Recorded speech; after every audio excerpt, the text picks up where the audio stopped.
Who's green bar? You can put it on the seat, it's fine. Green bar. Put it on the seat. Take it off for us. Guys, moyo wangu unonzwa kufara kana zvadai ndo wakuti zvaita zvadzikama zvaita kana zvadai ndo wakuti zvaita. Water ne? Left is my water. Ora sha. Unogara mukati kana zvakutsva. Guys, maswera sei aiwa moyo wangu ndo wakudakara guys. Ndo wakudakara guys. Chapamabvisana basa ndizvo zvenyeri zvachipisa. Zvibvisako. Ndo wakudakara guys kana zvinhu zvadai vediwe. Grocery redu recharity ndoona kuti Christmas ino iyi vamwe dzimwe mhuri dziri kudyawo. Nyangwe newo unoti uchifokorawo spoon yerice unowa mwoyo wako wakanyatsodzikamawo uchinyatsoziva kuti vanhu vadiyo vanhu vari kudya kwavadyawo guys.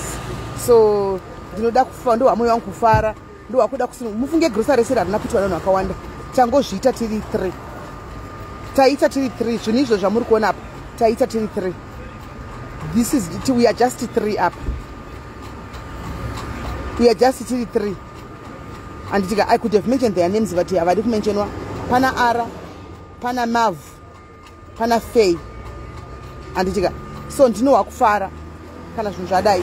And then besides grocery iyi pane ramai vaya riri paro roga pane ramai vaya riri paro roga andichimaona pane ramai vaya riri paro roga ramai vaya vachakambobva kunoona vevana vaya revana tongoti grocery revana kune grocery revana riya riri paro roga. Ndinowa kufara guys ndawa mwoyo wangu uchisununguka nezuro ndandine stress ndakarira ndine stress or something personal nezuro ndandine stress andakuvata guys ndamuka usiku ndakashaya hope because I was thinking a lot stress personal things check I was thinking a lot but even nas after ndaita zvese zvindawa mwoyo wangu chinyeva ndikanachidza mwana wangu ndikati mwoyo wangu wadzikama nai ndawa kuti ndave ne mwoyo wangu wadzikama and mon saka dangotenda hangu Mwari guys kuti Mwari ndo patisvitsa so far this is where we are and this we are going to package them and takataura takawirirana tiwedzere pamahamba ayaya zvimwe zvamuri kuona izvi ndezvekunowedzera mumahamba ayaya evanhu 10 but takati we are going to pick from here. We said we are going to pick these 10 people from here and maona we said we are going to pick these 10 people from here saka ndikati ndine 2 that means tine 8 saka zvinhu zvevanhu ivavo at least Christmas inoi we know kuti vari kudyawo zvakanaka vari kudyawo zvinhu zvakadini zvakanaka Christmas inoi. So ndinowa kufara guys ndangoti regaiwo nditarishe nemi nokuti pamwe patinenge tazozvipeka ndogona kuzoshayiwa kuti ndokutaridza sei zvapfekwa zvinenge zvisingasanyatso kubuda zvakanaka anomaona kana zvakadai tinoona kuti zvinonyatsobuda. So my team my three people my team thank you very much. It was not mari inoshamsira yatakaunganidza mufunge but it happened mufunge. We were actually praying. I was actually praying about it kubva nemande nezuro yeah takatanga maprayers edu fasting and prayer nezuro tinopedza neFriday and takatanga nezuro tinopedza neFriday saka tiri in the midst of fasting and prayer.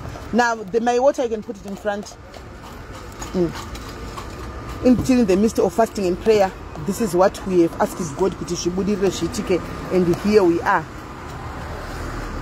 Vemwana wekuru yavakaenda kuZimbabwe vari kutsvagawo help kwese kwavaenda so far nekwatakavaendesa nekwavakaendawo vega kwese vari kuti iwo hazvisi kushanda mwana yaya zviri kungoita wese. So I think ndakaona vabuda pachiYouTube I saw them vave paYouTube wo vachizama kubatsira kutsvaga help wo. So we just wish them all the best as long as chikuru kana vawana help chikuru kuwana help pamwana nokuti kana vaenda more than nzvimbo 10 11 mwana uyu asingabatsiriki probably kwavariwe this time anogona kuwana kwavanogona kubatsirwa. Tinongotenda Mwari chikuru kana mwana akadzoka tinzi awana help haacharoyi tinobva tanzwa kufara ndo zvinhu zvikuru zvedu zvichi zvatingofara nazvo anditimaona. So yeah say diaries I know tikati diaries we are representing you guys, we also represent you guys.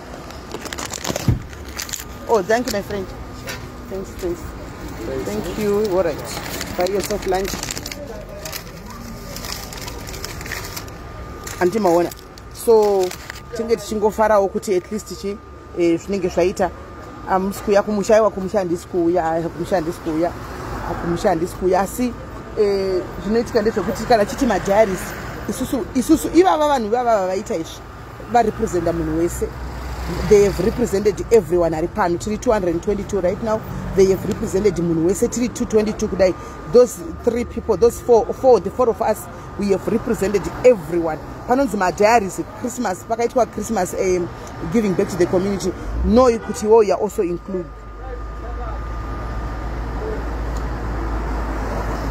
Ndopa muri included wo panonzi muri taura ti because we represent vamwe vedu ungawani pese pamwe ningosinawo this time.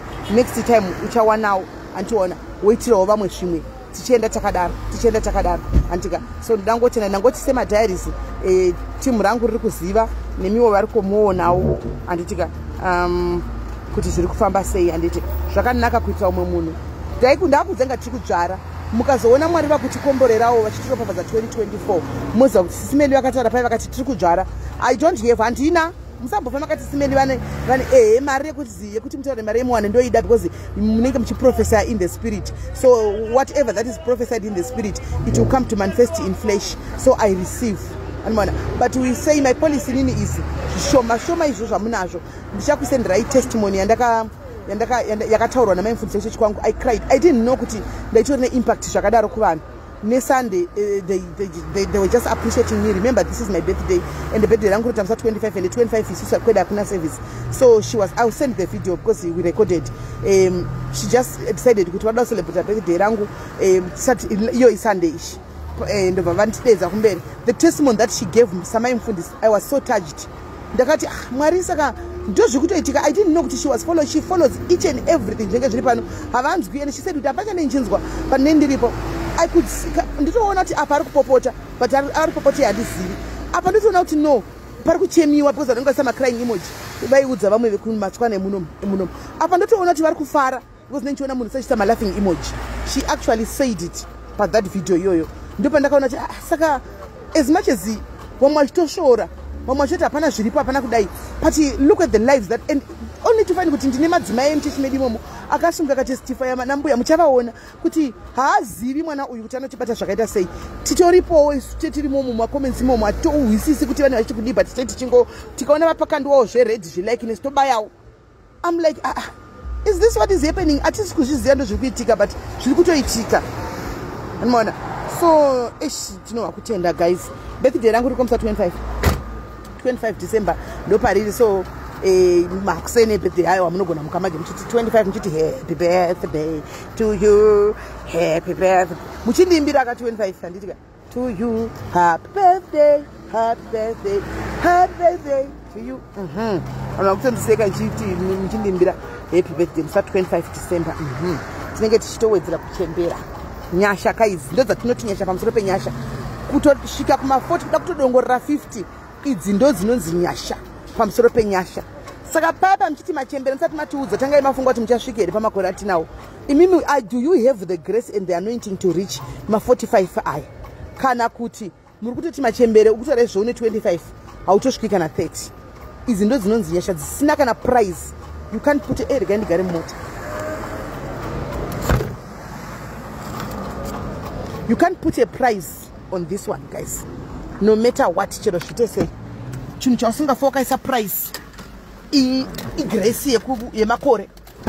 Asi zvakaita kuti uise price yemakore kuti zvokwadi ndatochembera ndasvika pakati azvifi zvakaita andimona azvifi zvakaita. So ndinova kuda kutenda Mwari. Hanzi neni ndina sister panapa. I've got privilege siziva kazvara 25. So I have a sister panapa. Handisi ndega. Happy birthday in advance privilege in case ndozofuma ichitadza kuti happy birthday. Saka guys vandoda kuchengerawo ma-presents kana titumirawo mari dzokuti tinodya palunch. Ndini na privy to privilege ushu. Tisu tiri kubirthday musi weChristmas. Tisu vana small Jesus. Yes, we are the small Jesus. Ndise fan zvimbowana kuti ndakagara muchiti ndochirei. Ndise fan. Tisu vana small Jesus. Anditi maona. Tisine kuchembera vana nikikiri vana Jesus vana small Jesus tisu anditi muri kuona. Yes, so zvinofadza izvi zvinodakadza. Tiri tu mutirangarirawo kamukati titi ma presence mukatiti tuma presents mukatiti tuma meno tuma massage tuwata meno muchitiimbira muchitita tuma video zvonakidzaka hanzi amarula tariro uri kutumira here muningi wangu amarula iko zvino ndakunwa ice trope inoziko ndizege zvakubatira doro padenge iwe chiko ya ice tropes ndo yandakumwa hanzi nemwana wangu standing 10 tineke kwamuka baby kedu kari kutena 25 futi muswa kari kutena 10 years kusa 25 December. Love you Nunurai, love you too. Hanzi mupinde muzana. Thank you viaiwa. Ndino receive, I receive ndinopinda. Hanzi I'm also proud to be chamber. Atinorambire zvedu. Hanzi no we thank you. Amarula yangu yacho uya kudhara hanzi iri kuuya natariro. Tariro akati ni zve ice tropes adizviwisisi. Ini ndokuziva michitangani amarula saka ndo yandoda kutumira amarula. Saka amarula yangu hanzi it's on the way, it's coming. Amarula yangu hanzi nomboita mari ice trop. Zvinodependa. Initially ukatenga kumoineta 100. I think the cheapest kwenenge kachipa nita 100 rand one chidiki chacha tibodro kesero ita 600 kumoineta ma 120 but 6 pack ita 600 6 pack ita 600 ice tropes. Saka muri kuona kuti nyasha pamusoro pa Mwari vanongotigonera guys, Mwari vanongotigonera. Hanzi you have a birthday ndinaye sister is sharing the same name zvese you saying kuti une mwana wakati Melin ndizvo ari kutena akari kubirthday sa 25 futi. Wow, sei ndisingamuzivi sei usina kundudza. Hanzi no pronounce ice trope. All right, whatever it is, ice tropes but ndio iri pastikeni. Hanzi sikomota rita mari sokuseka muchingoti kwaikushata asi mari watoita waita mari munhu uya animona. Saka ya kanogori kadoro kanongomwika soende ukatomwa 6 iwayo unodhakwa haumbomuiti 6 iwayo watopera basi. Thank you Gina, right. Saka at least ndakuzati ndine amarula yangu iri kuuya ribva kuna Kethi. Izvozvo ndakuziva kuti tariro ari kutumira amarula yangu. Vanogadzikwa musoro, une musoro masaluni musoro. So yeah guys, titenda Mwari. Saka ndikasvika kumba ndine busy kunorongedza mafood parcel aya. Mafood parcels arongedzwa ndochizouya palive now so that we pick 2 ndinavo already. I saw them, I identified them in our WhatsApp group. Tine WhatsApp group reJobek, so sometimes we share our problems WhatsApp group reJobek semadzimai. So kana uri mudhayari chacha iye you don't mind and tinotsigirana tisekani.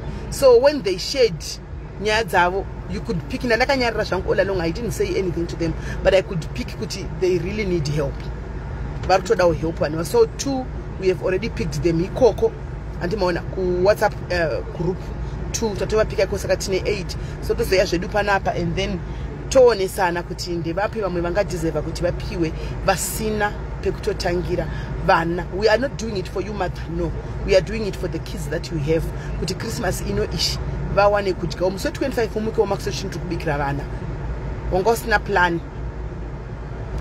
Cape Town irine WhatsApp group yaro. Cape Town you have your own WhatsApp group.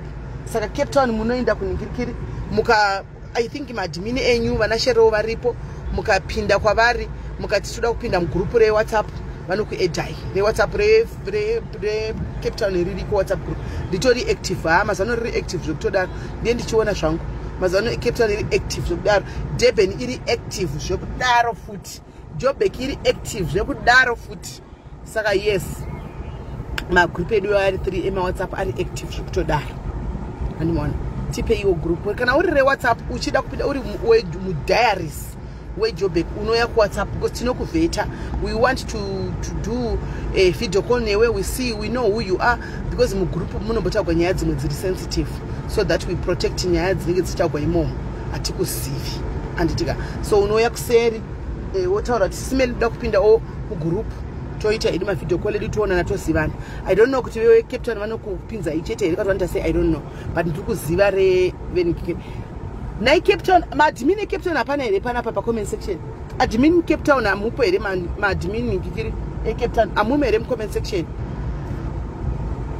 Madmin Cape Town amumo here mu comment section vanenge vari ku group ravo re WhatsApp ndikwanenge vachirasa mushwe vari ku.